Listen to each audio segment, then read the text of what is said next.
This video contains the most shocking fan theory ever. The squirrels, they went right for the eyes. Right for the eyes! Oh, hello, friends. Thanks for stopping by. Duff Bucket, I have guests to me. You're awfully slow, Duff Bucket. No, what'd you pull it back for? You're awfully slow, Duff Bucket. Anyway, what do we got? Ale Smith Speedway Stout. Thank you, Duff Bucket. Dismissed. Oh, you cannot get good help nowadays, I swear. So, I never read any Roald Dahl as a child. And the only reason I read it as an adult, well, technically, aged into that category, you know what I'm saying, I'm not really an adult, is because Suntop was doing a limited edition of the book. So I owed it to myself, since every book I've read by Suntop has been extraordinary. I owed it to myself to read this book. So I did. I picked up a, $6, $4 copy from Half Price Books. I unboxed it here. That is past. That is all in the past. But it's recorded past, which means it's valuable. It's on the internet. And so I read it, and then I interviewed Paul about it, and I'll post that video shortly on this channel. But what really struck me was that this book is a slim volume of incredible power. It's a very imaginative book. It's like one of those cartoon houses where it looks like a hut on the outside. You approach it, it's really small. But then when you walk in, it's an enormous mansion. And I only saw that in cartoons, so sorry if that is an actual thing. But it's expansive. This is loaded with ingenuity and genius and all these brilliant ideas. It's just overflowing, this book. I think where the book succeeds is it makes you believe in the impossible. These candies, these inventions, this person actually exists. It feels right there, and I think that's the power of the book, and especially when it's paired with a child's imagination, it is a real magic text. And the best thing is that you can't help but come up to Roald Dahl's great moral of the story, which is don't be a dick. That's basically what it's. If I was God, if I was a creator of the universe, that'd be my one commandment. I'd be like, don't be a dick. Just don't. In fact, if you're on my SST fan group on Facebook, that's rule number 1. Just come on. Life's too short.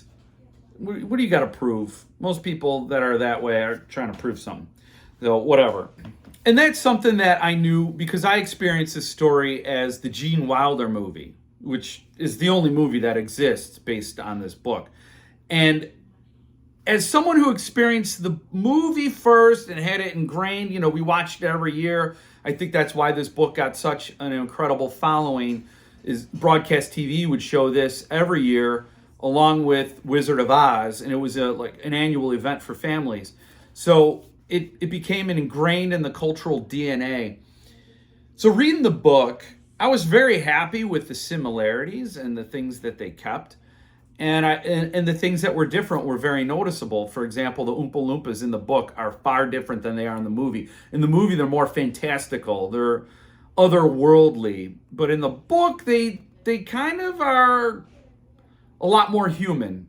Small humans, but a lot more based in recognizable human forms. And the other thing was their songs were different in the movie. And I think that was a good thing. I think that the change to both the fantastical creatures and the songs were an improvement over the book. And it heightened the magic. Really did feel fantastical. And the other thing was Slugworth in the movie has a much greater role. In the book, he's a very minor character, barely mentioned on one passage, and has no impact on Charlie's journey at all. So those are some of the key differences. And then there's one scene where Grandpa Joe and Charlie try that fizzy drink that's not in the book. So there were some noticeable differences. And I think the changes were not that dramatic. I know Roald Dahl didn't like them. If you saw my interview with Donald Sturrock, you'd get that insight. So I'd recommend you see that too. But they're not profound. They don't change the story at its heart. And I think they actually do kind of improve it. Sorry, Roald Dahl. Where did you roll the doll? That's what I would ask him. You rolled a doll. I hope the doll was inanimate. I hope it was truly a doll. But the changes were they were good. I think it really did keep to the spirit. I loved Gene Wilder's translation of Willy Wonka. Of course, that's who I had in my head when I read the book. These things are unavoidable, I think, for a lot of us, especially if you've never read the book and then had that movie pounded into your impressionable clay skull. Because in the book, Willy Wonka is a lot friendlier. You don't get that morose, sorrowful thing. At heart, the story's the same. So Willy Wonka is looking for an heir to his chocolate empire. He doesn't trust the outside world. This tour is a way to find that heir, since he doesn't have any offspring or any successors. He's a very lonely, solitary figure. And in the movie, Gene Wilder really plays that up. It's this sort of loss, like this disbelief, this lack of faith in humankind and man that just leads him to this place where he's really not hopeful he's going to find an heir. And that really comes through. In the book, he's a lot more celebratory, childish, but still on the same mission. So, again, I only compare, I would never do this for another review of any other book to compare it so strongly to the movie, but it's so powerful. But I will say where this book succeeds the most is the power to degrease that adult imagination, just to get all that clutter and clean the engine and return and restore the imagination to its childhood power. I think a lot of us forget that. We get older and we get run over by the routine of life, the bills, all the other stuff that gets in the way, and we forget the power of the imagination. This book totally reconnected me to that childhood power I had, where the improbable, the impossible was possible. And you could believe it. You could suspend belief in ways you can't as an adult. And you're willing to go there. And I think Roald Dahl dragged me there as an adult. And I think when you're a kid and you're reading it, it just goes right along with that power. So you accept it out of hand. You're like, yes, of course, this guy can create an everlasting gobstopper. It's all part of the known universe, because so much in the known universe is unknown. So kids fill it in with their imaginations. And then as we learn things and know things, that imagination erodes and it's replaced with boring fact. So and that is one thing I appreciated the most in this book, was that it got me to shake hands with childhood Jeff and believe in the impossible. So all that is to review the book, but I'm going to get to my fan theory. I've never seen this posted anywhere else. You're probably the first in the world to hear this. So I'm adding value somehow, in a way, in a roundabout way. So here's my fan theory. When I was reading this, I could not help but make a connection to a certain 1995 blockbuster movie about a serial killer. And that movie is Seven. I believe that Charlie grows up isolated, alone with that cultish figure of Willy Wonka in this chocolate factory, cut off from the world, a factory that uses slave labor. I mean, Willy Wonka says he saves these people and it's for their own good. Where did we hear that before, Willie?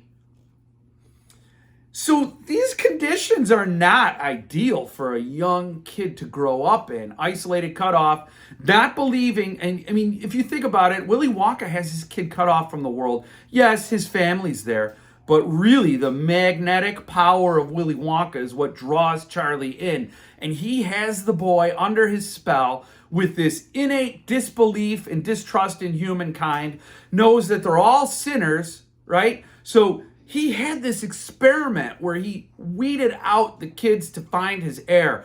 And think about it. Those kids were pride, greed, sloth, and gluttony. Those 4 kids, Veruca, Violet, Tony TV, and Augustus, were representative of 4 of the 7 deadly sins.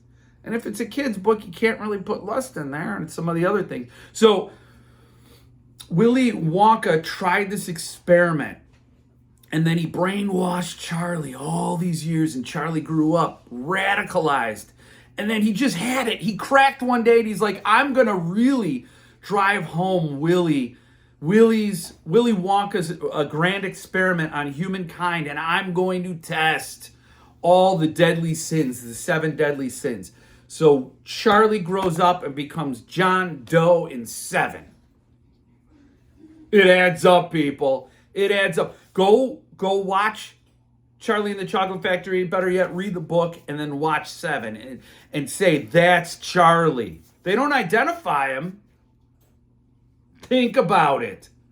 Wrath? You can't have wrath in a children's book. Lust? I mean, you can't do that. Charlie sees his leader's vision realized. Doubt me. Anyway, if it gets you to read the book, great. It's a very great. It's a fantastic read. It's a lot of fun. I recommend it to people of all ages. If you can get your hands on the Suntup edition, go for it. I'll be unboxing the artist and the numbered here on this channel, hopefully with a little shimmer of gold in the unveiling. One can hope. So, thanks for hearing me out. Comment below about what you think about my fan theory. It adds up. I think it's genius. And then watch the interview I do with Paul Suntup. And then go back and watch my Donald Sturrock video interview. That was a good one. Like I said, I love these interviews, and I hope you do too. I think there's a lot of really cool information in there. So you'll come to realize I'm the stupidest one on this channel because I have all these experts. But they're there for you. They're there for you. So check it out. Hope you enjoy. Stick around. There's more to come. And, as always, stay frosty.